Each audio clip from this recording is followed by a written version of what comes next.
What's up, gangsters? How about less than 23 minutes of random? And I say that because I'm pretty sure that's all that's left on this card before I have to delete something. Hell, I don't even know if I know how to do this anymore. It's 2024, and I'm pretty sure, I don't know, this may be the first video I've made this year. Hell, I don't know, it's been so long. Yeah, why? Is my channel dead? Am I never doing videos again? And you know what? The answer is, I don't know. The truth is, I just have not felt motivated. I haven't felt like I had anything to say. I haven't felt like, I don't know, like there was much purpose. I don't know. It's kind of a weird combination of things. And I'm sure some of you know that the Sprue Cutters Union podcast is over. Chris and Tracy and I decided mutually to end that a few months ago because, frankly, we were kind of getting to the point where it was a struggle for us, both in terms of time and motivation. And we felt like, we were doing good, we did a good thing, and we should, not to say we were on top, but, go out while we were doing good and not ever let it get stale or feel stale. And that was taken up, I think, most, if not all, of my bandwidth for, sharing. And I honestly got tired of hearing myself talk. You want to know the truth? Here's a confession. I haven't even listened to our last two episodes. Now, to be fair, I haven't listened to any scale modeling podcasts in probably 6 months. I don't know. I kind of got burnt out, maybe. People talk about loss of mojo, and maybe that's it. There's a lot of factors that have come into play for me being in my current pathetic state with relative to scale modeling. One thing for sure is that I really threw myself into the whole IPMS contest thing with the same fervor that I throw myself into anything that I decide to do. Partly because I wanted to check my assumptions, and partly because I'm a competitor and hey, I want to compete, why not? But look, IPMS as an organization is so shitty that that might have been a mistake, I don't know. The whole thing just really left me feeling kind of soured and dismally unoptimistic. And frankly, I think that unless there's some sort of miraculous change, that IPMS as an organization is doomed, and that 10 years from now, they won't, if they exist still, it'll be like, the human remnants of a post-apocalyptic cataclysm, few and far between. It's just, I don't know. And let me say, most of the people in the IPMS are great. They're fine at a minimum, and a lot of really great people. But then there's that 20% that seem dedicated to running off the good ones. They're stuck in the 90s. They don't want to do anything new. They don't want to talk about any different way of doing things. Everything that comes up with regards to progressive change, even if it's just making the current set of rules actually coherent and clear, they don't want to talk about it. They don't want to hear about it. Everything is just fine. We've been doing it this way for 500 years. I mean, it's really pathetic. And I don't know. I don't want anything to do with it anymore. I don't want to talk about it. I don't want to hear about it. But I am, I can't help but notice that there are some things going on that are good.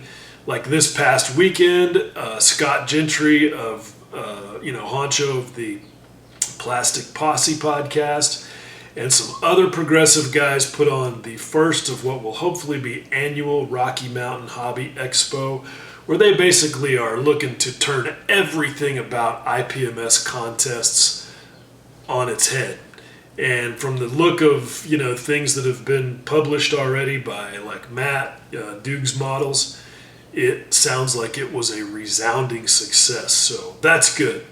Now, in the interest of getting back to the random And to talk for a second about contests I actually do like, check this out.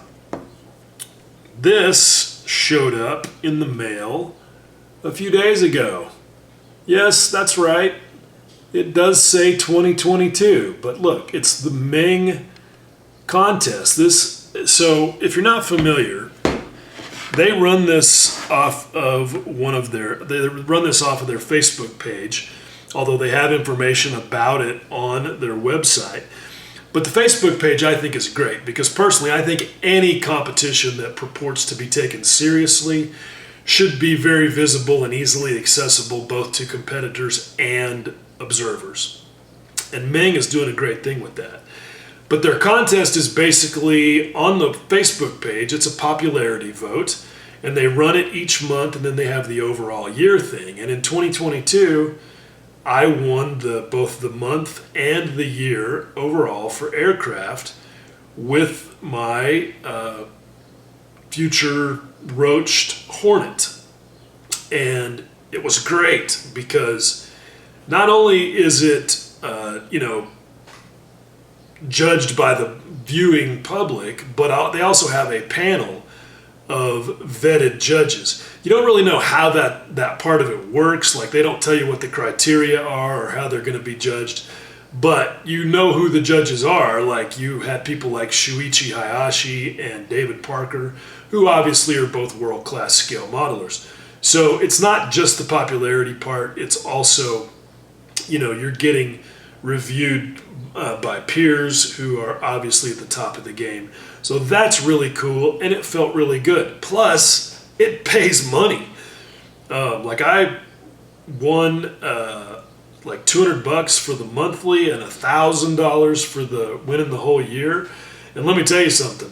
Cash spends a whole lot better on hookers and weed than medals or plaques. I mean, trophies are cool, but cash is even cooler.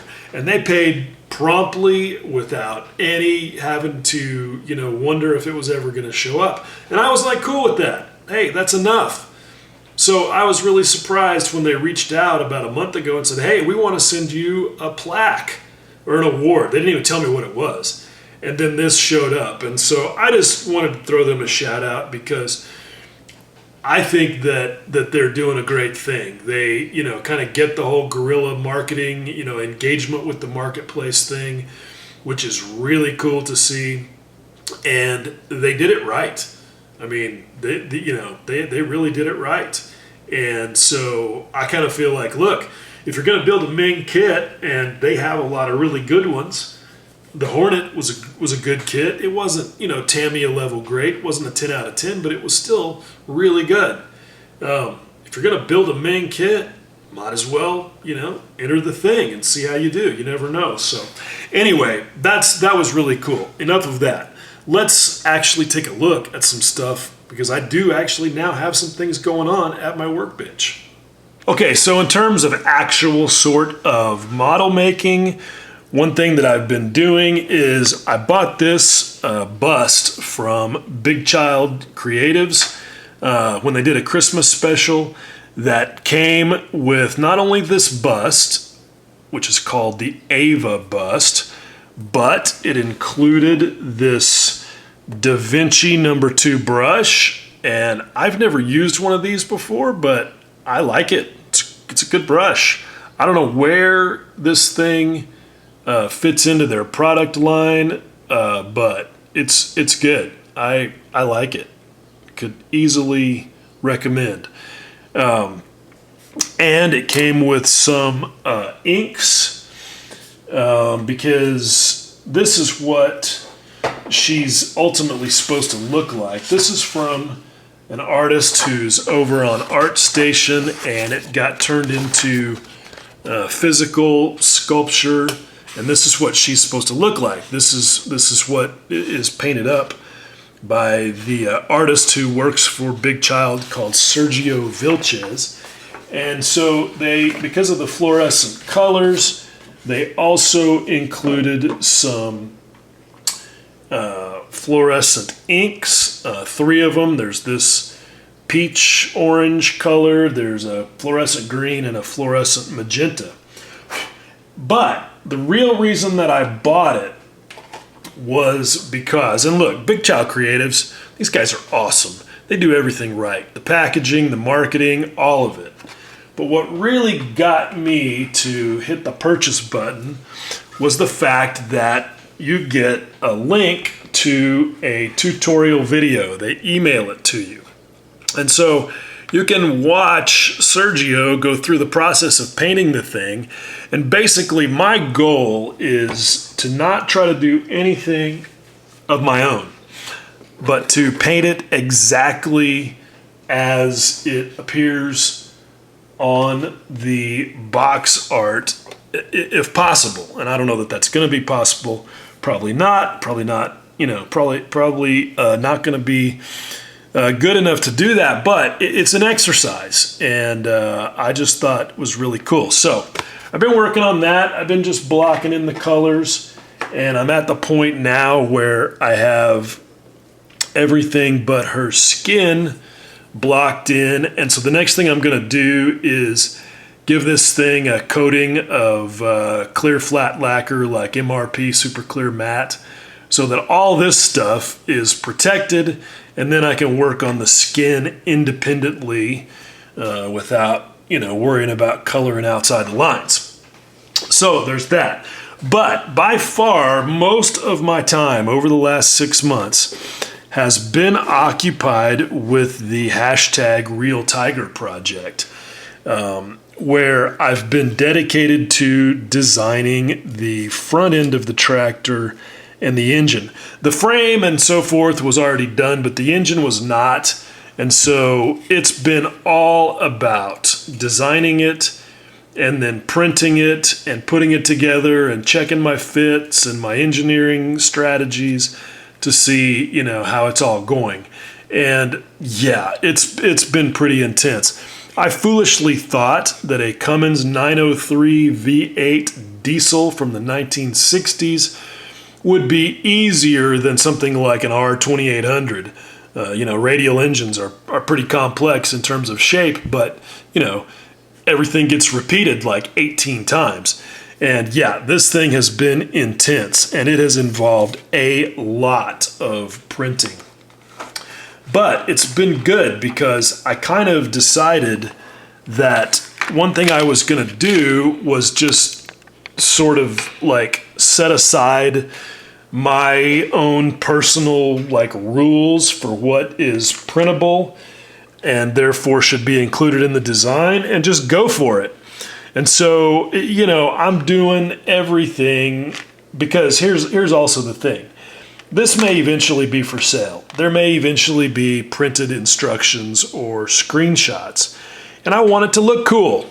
And so even things like slotted screw heads on the side of this fuel pump that are not likely to show up in a 1/35th scale print still add value from a marketing perspective. And so I'm going to do that. But it was also an exercise to see how much of this detail I could get to print successfully, given that a lot of it was not going to be easily supported. And, so I was really futzing around with orientation and supporting and, all that kind of stuff. And you can see this fuel pump, which I basically just printed at a 45-degree angle, printed great. And little things like that knob or whatever you want to call it that's sticking out there of that mounting flange, didn't put a support on that, and it printed good enough. None of these things up here at the front had supports, and they printed good. So, I've really learned a lot about what I can get away with. This is the final version of this set of parts, and you can see that I'm not even supporting the belts, and they look great. Really happy about that. That bracket for the alternator, I really probably don't even need those little feeders that I've got in there. I'll probably get rid of them. You can see that even laid back at an angle, that these belts on the engine front printed really well. Really stoked about that. Yeah, there's a lot of supports anyway, and getting this thing off the supports, not easy, but you know, it's always a matter of trade-offs. Here's something, the fan, which I think I probably just bent by putting my finger on it. Those blades are 0.2 millimeters thick. So, you know, even with a little warpage, they still look much, much more realistic than an injection molded part. So I'm really happy about those. And the truth is that this stuff ends up being more flexible than you might imagine. You know, this thing, yeah, it's even a little too bendy, but you know, that's good because, you know, 3D printed parts have a reputation for being brittle and breakable. And anyway, this is Anycubic Craftsman gray resin, and it's been doing really good. One of my biggest challenges was getting this split line between the top and bottom halves of the valve cover to print, and that's about 0.8 millimeters wide now, and it seems to be printing pretty good, so finally got there. But yeah, I also am anticipating that if I sell these parts as printable files, you know, of course, at that point, people can print in whatever color, I mean, whatever size they want. And given that this is a 1960s era truck engine, well, that could happen in 1/25th, 1/24th. So that's been kind of fun to print it big scale. Everything is cooler when it's bigger, right? But anyway, it's been good. My last part of the process, you know, there's design for it to look right. There's design for it to go together. There's design for it to fit. There's design for it to print. And then kind of the last phase is design for paint. Because, hey, it's all great if it's got amazing detail, but if you can't get to any of it with a paintbrush, you know, not going to be fun. This is about 20 parts right here. And I decided just, you know, to check my paintability. I put the whole thing together and then painted it. And it didn't turn out too bad, but it revealed some things, you know, like the edges of those pulleys. You want to be able to highlight those, and they were not sticking up far enough, so I went back and tweaked those. Just little things like that, but still pretty cool. I wasn't really with this trying to do a great job of painting it so much as I just wanted to see, you know, what the accessibility was, if that makes sense. But I couldn't help. I made myself a little palette because it's a great place to put it when you're working on it. And of course, I could not resist weathering it up like a real palette. So that was fun. But I've been, you know, printing, and I could make another video just about stuff I've learned over the course of that, but that's not really what I'm trying to do here. Last thing real quickly, these are from Arma Hobby, another company that is really doing a good job of engaging the marketplace. These are from STL files that they make available on their website for you to download and print, both pre-supported like that seat, and you can support yourself if you want to do it your own way. And these are really nice little parts. I mean, look, the seat belts there, easy to paint. They did a good job of DFP, design for paint. One thing I should say is these, I actually had the exhaust headers. These are seats for their 148th Hurricane, tires for the 172nd P51, and then I had the exhaust stacks for the Hurricane on here as well, and they didn't stick to the plate. And that sometimes happens even when your parameters are all set correctly. And one thing that I forgot to do that I've learned, and you can see over here, is having all of your rafts sort of connected, even if it's just at the edge, is a good tip because they kind of help each other hang on to the plate if there's a little bit of an issue. And I forgot to do that, and both of the exhaust headers came loose. So anyway, just a little tip in there. So I can see from the timer it's flashing that I need to quit.